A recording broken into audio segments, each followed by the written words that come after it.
let's start from the top. Let's go with MJF and Bryan Danielson. I guess we both see this closing the show.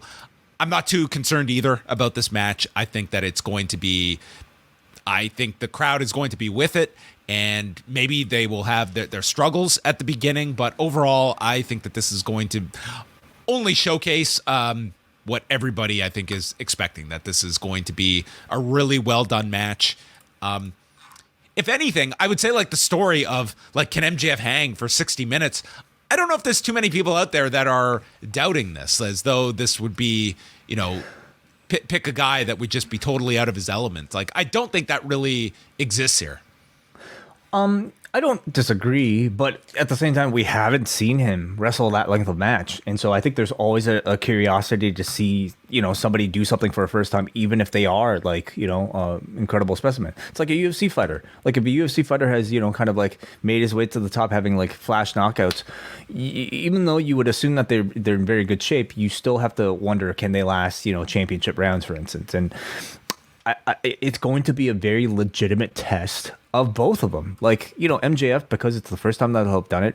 Bryan Danielson, I can't even like recall when the last time might have been. Well, he wrestled 60 minutes, I guess, with Kenny, so we know he could do it. But, you know, from what I hear, like he's in incredible shape. This is his first main event of a pay-per-view, his first championship match for AEW. I'm going to be expecting like the best Bryan Danielson that I've seen thus far in AEW. So I think there's a lot on the line for him.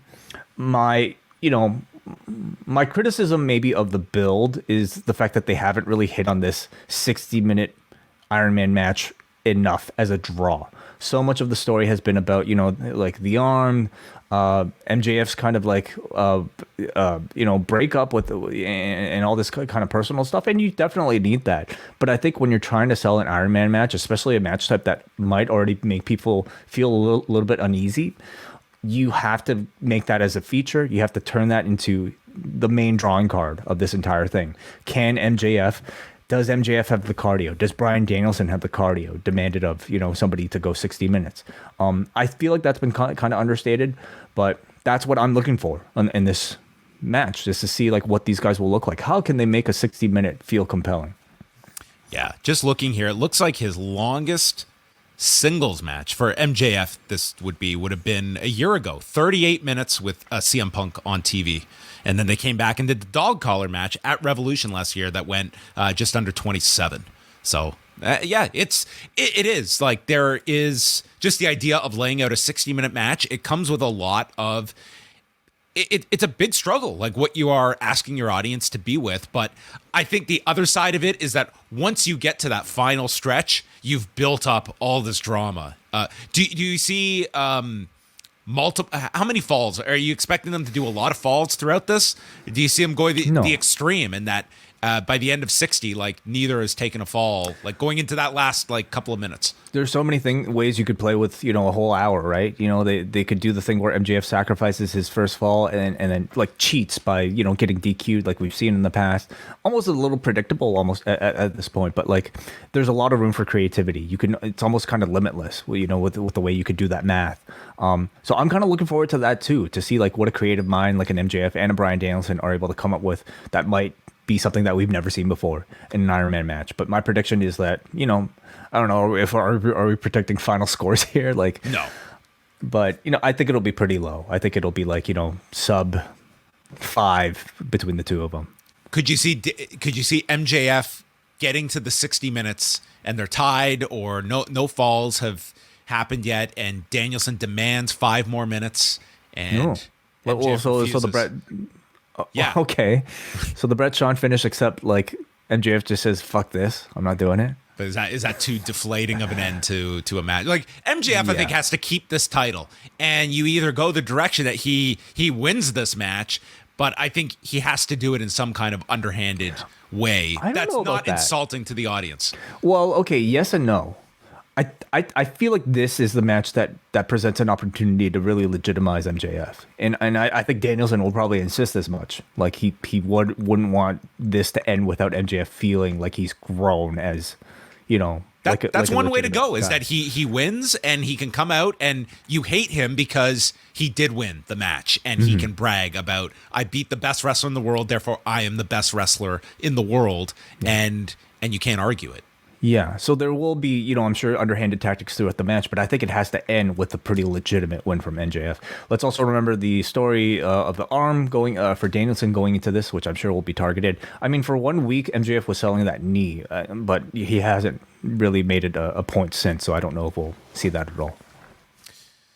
The 4-way tag title match is the Guns, the Acclaimed, Jeff Jarrett and Jay Lethal, and Orange Cassidy and Danhausen. So I'm not crazy about just all the teams being thrown into this. I feel the Acclaimed are kind of overlooked in this whole thing, but I see the Guns retaining. The fact that FTR are not in this, that was the only way I saw these titles switching at this point, was if FTR was involved. I certainly don't see Cassidy and Danhausen winning this. I don't see them needing to get it back on the Acclaim this quickly.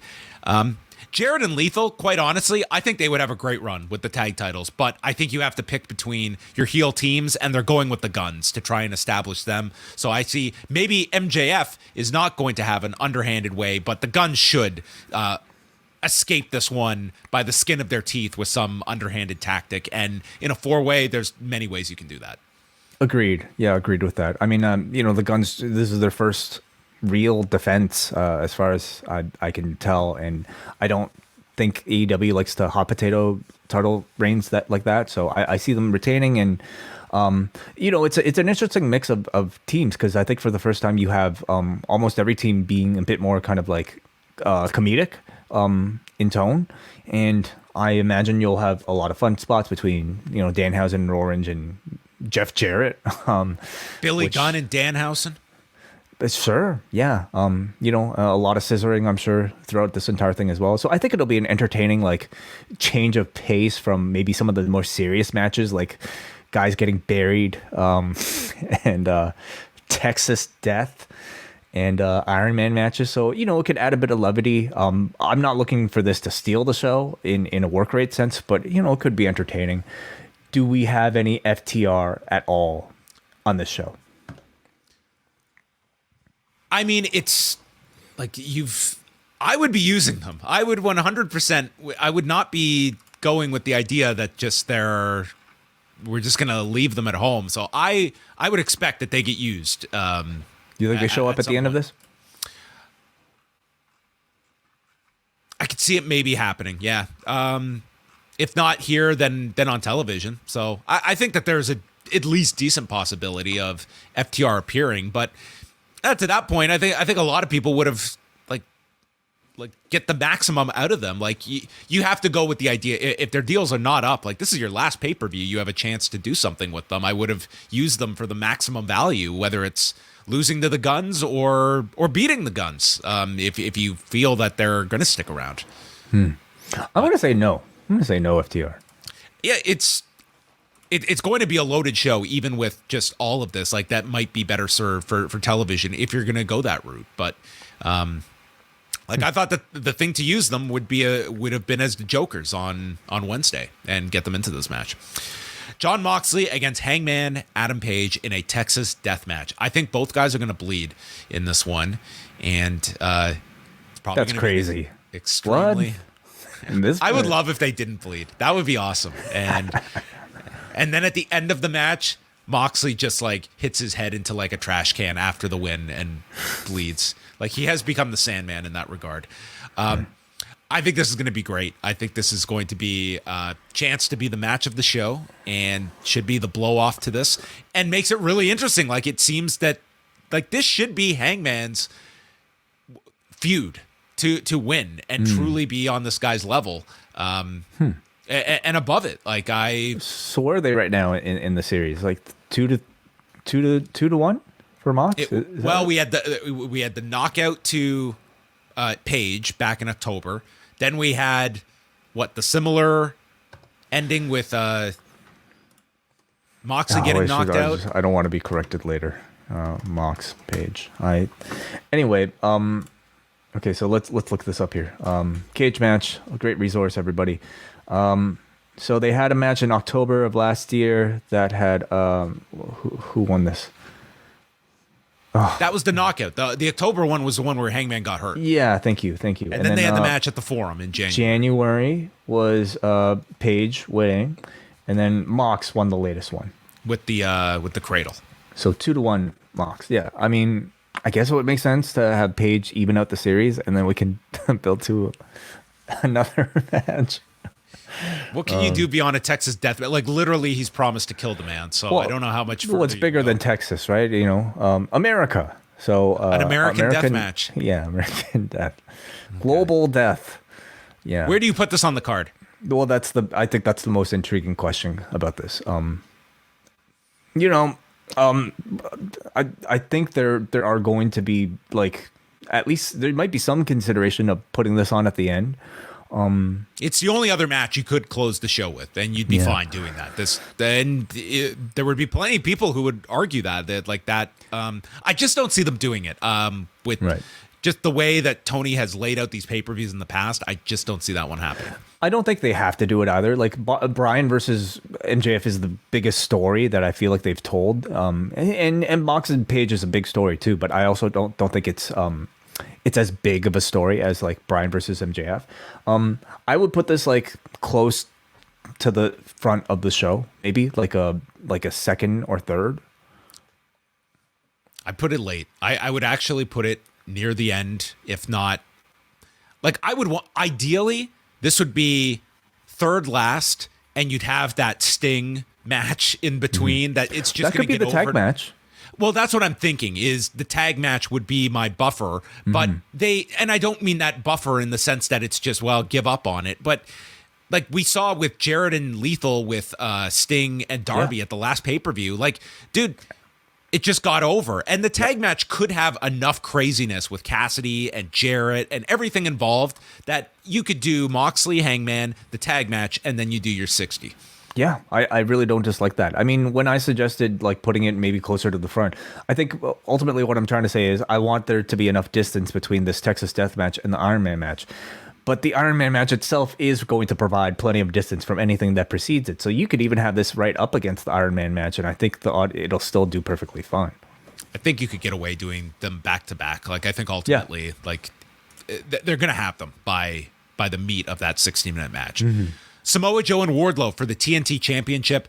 I can't see Wardlow losing this one after the hair, so that's what I'm going with. And I think the best case scenario is that Wardlow and Hobbs just go out and have a kick-ass big man match that Wardlow can win, but Hobbs it's his big coming out party, and they get some just incredible big Hoss fight on Wednesday. I see that being the best case scenario. I like that direction a lot. I think it's also a way, like if you give, Powerhouse Hobbs a very impressive, like in Wardlow, like both of them, I think will benefit from. They both need to have like Wardlow. This next week is very important for Wardlow. Like this is a chance for him to course correct a lot of the last couple of months. They need to have like a Sheamus Gunther like style of match that results in, like something close to like a standing ovation, or at least that sort of sentiment coming out of it. And I think it would be a chance to like maybe cement this babyface Powerhouse Hobbs, that I think he's been building these past couple episodes.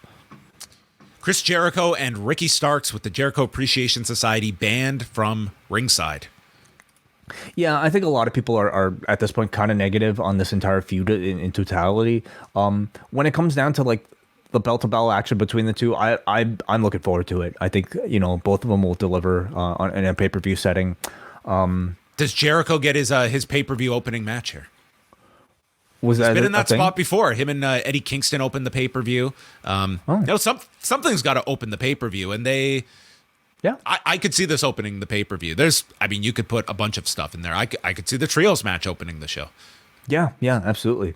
I think this will be an entertaining match. Everyone is. So is this everyone is banned from ringside, or is it JAS banned from ringside? The Jericho Appreciation Society is banned from ringside, and Jericho had the line that no one outsmarts the Ocho. So Yeah. the idea of a new member, the idea of Jericho having something else up his sleeve, God forbid Jericho wins this match, and the reaction from people afterwards that this feud continues. So right. So I bring this up because, they originally had the graphic stating everyone is banned from ringside, and then they edited it and changed it to only the JAS is banned from ringside. Tonight on TV, they were making it clear it was Jericho Appreciation Society is banned from ringside, as they did in the initial in-ring angle. So it tells you there's going to be some form of shenanigans. Somebody is going to interfere, but not from a member of the current JAS. So it could be somebody that will join the JAS. Could be Action Andretti. That would kill the whole thing, though, wouldn't it? Like, man, I don't know if I'd want him to be a sports entertainer just yet. But yeah, this match essentially becomes who's going to join the JAS, in my opinion. Jamie Hayter, Saraya, and Ruby Soho for the women's title. They've got their work cut out for them on this show. I would say that Jamie Hayter, she's been on a great run with this championship. I would keep the title on her. I don't think they've even scratched the surface yet. Saraya's going to be a big question mark. She hasn't been knocking them dead in the few matches that she has had so far. It's a very big opportunity for Ruby that doesn't often get these. So, yeah, this will be a test for them. Like, this is the only women's match on this entire show. Yeah, it is, unfortunately. One of the casualties of, I think, this I guess Jade could maybe have a quick match on the pre-show, but main show, this is going to be it. Yeah.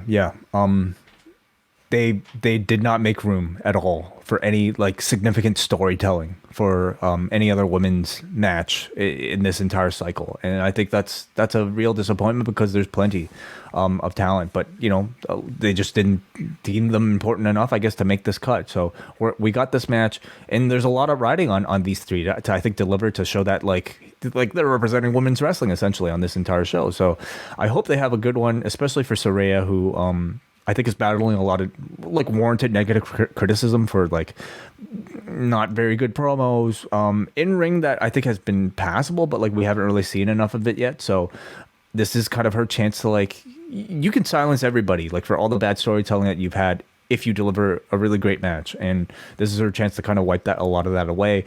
And Ruby Soho coming back from the nose injury, she's looked good in ring. I really like the tag team with Willow. I wouldn't say she's hot enough right now for me to buy that she could win the championship, because she's just maybe not that focused upon as a character, or at least not as big in stature as even a Saraya maybe. But I don't she's gonna hear your prediction way that you don't buy her to win the championship, and she is going to give you the ultimate near fall face for one of her covers. That's all I want from Ruby in this match. I think she's heard that. She's seen enough of those memes that she'll no longer do it. Unfortunately, it's unfair. I made such a big thing when she did it because, dude, so many people Everybody do it. Did. But she had a unique quality about it. But so many people do it, and I hate all of them. But nonetheless, there's nothing wrong with being GIFable, and yes, I did say GIFable. Everybody, is it even something that comes up anyway? Okay, but yeah, Hayter retains. Jamie Hayter. Hayter retains. Yeah. Yeah. Does Britt Baker get involved? There is the tease of her turning on Hayter that I could see happening. Has there been that much of a tease right now? That tease has in the sense that she has been such a background player and almost doing all her interviews explaining that she is in the background right now for Jamie Hayter. So I don't know if you execute it here, but I do see that being at some point you pull the trigger on that. We've been saying that for a year. Well, is now the time? So what is the program for Jamie Hayter coming out of this? Could be Baker. I think the Saraya thing has still yet to be extinguished. You turn Baker, kind of kills Saraya and Toni Storm. Well, I definitely see her doing a match on TV with Riho, but I don't know if that will be a big program or not. But at least a TV match in the coming up. The Elite against the House of Black for the Trios Championships. Again, this would not stun me if they opened the show and just wanted to get it off. This would be an incredibly hot start to the show. And again, this is another one. This could be the match of the show. And I just cannot fathom this not being unbelievable. I think they're going to get 18, 20 minutes. And I think it's going to be sensational. When you're talking about trios, like I think, at least as far as like characters, and I think I don't know, anticipation. Like this is the match that I'm looking forward to the most. So it's probably the match I'm looking forward to the most on this entire show. And there are a few contenders at least for that. But I'm gonna pick this one because I think it's guaranteed to be like incredible. I'm expecting a title change here.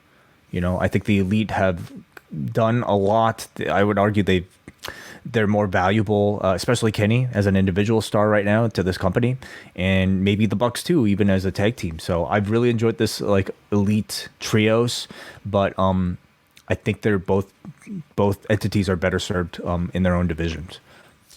Yeah, I don't think you could do it just immediately, like you start this on Wednesday, but the idea of MJF coming out of this show and I am now the best in the world, which works really well. Like you're taking the Danielson's nickname, but everyone knows the underlying tie to Punk, that now I've beaten the best in the world. I am the best in the world. He's beaten them both. And then Kenny Or Omega, I guess, did he beat Punk last? He beat Punk. He beat Punk at he beat him in Chicago and then lost he lost the dog collar match. But yeah, it's a natural that he is proclaiming I'm the best wrestler in the world, and that leads you to Kenny Omega. Mm-hmm. Yeah, which is a big enough, like that could be your Double or Nothing direction if you want to go there. And the House of Black as champions, I think they're a perfect lead for that division. Now you can bring up your other trios to contend with them, and yeah. And then we have the final burial way, Christian Cage and Jungle Boy Jack Perry. And I guess the question is, what will this be? That is the question. You're not so set on a buried alive match. That's what I took from this, and that's the intrigue. What is this going to consist of on Sunday? I mean, it just feels so unlike AEW to have, of all like WWE stipulations, a buried alive match, especially for. Let me put it this way: there's going to be a lot of a deflated. Well, maybe not, but the way they set it up, if it's just like a straight, I just can't see it being that. Like they were too heavy on the burial aesthetic throughout this whole thing. You're right. Like it's going to end with something involving like a gravestone and dirt and a shovel. Will the match actually have a match type that requires the victor to bury the other person in dirt? That might be different. But I think you can at least expect that as a visual to close the feud. Yeah. I don't know if for me this is hot enough to be on the pay-per-view, but this needs to be executed well, because on an AEW show, if this gets into like Bray Wyatt territory or even just like non-AEW territory, the audience will crap on this, and maybe more critical than it deserves, but it will get that criticism because this is definitely outside of the realm of, I feel, a stipulation match that this audience is open to. Yeah. So we will see. This is all in the execution. I don't know if AEW has ever gone that far, like, to the point where like, oh, like this is so sports entertainment that like I'm going to turn on it. Like, so when Matt Hardy arrived, you got some of that with the Delete character and the broken Matt Hardy stuff, and with the camera and everything. What did he call it? Yeah, I don't remember. The V1 or V1. That's it. Yeah. Yeah, V2 or whatever. Whatever. I'm now more interested just to see what type of match this is. So, Jack Perry wins. I think we both can agree. Yeah, and Christian probably goes away again. You would think, like, if you get buried alive, you can't come back for a couple weeks. Wow. Well, why then? Like, you just came back. Yeah. Like, why would you do the burial stip if that's maybe he's going off. Maybe, I don't know. But you can't come back immediately after you're buried alive. You got to. Do we know contractually, like, what his thing is? Like, no, we don't. That's he's been there 2 years. He came at the Revolution show 2 years ago. And he mentioned grit on Wednesday. Oh man, what does that mean? Maybe who knows? Way you're gonna throw that speculation out there.